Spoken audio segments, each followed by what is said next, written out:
కళ్యాణ్ రాజుతో నిజానైతే చెప్పాలనుకుంటాడు. ఇక ఇలా చెప్తూ ఉంటాడు.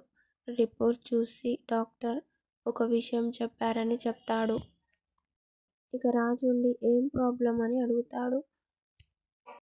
అప్పుకి చాలా క్రిటికల్ ప్రాబ్లం ఉందని చెప్తాడు. అప్పు 9 నెలలు బేబీని క్యారీ చేస్తే అప్పుకే ప్రమాదం అని చెప్పారని చెప్తాడు. ఇక రాజు అయితే ఆ మాటకి షాక్ అవుతూ ఉంటాడు.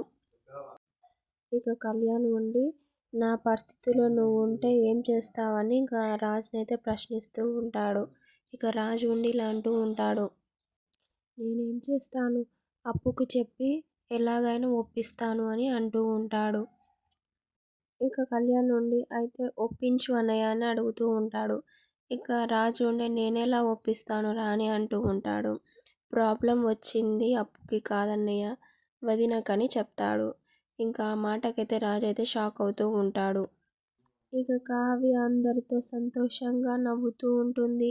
ఇక ఈ విషయం రాజు కావ్యకి ఎలా చెప్పాలా అని ఆందోళనతో ఉంటాడు. ఇంకా చూద్దాం నెక్స్ట్ ఎపిసోడ్లో ఏమవుతుందో. ప్లీజ్ అంతవరకు subscribe my channel for more videos and do support me.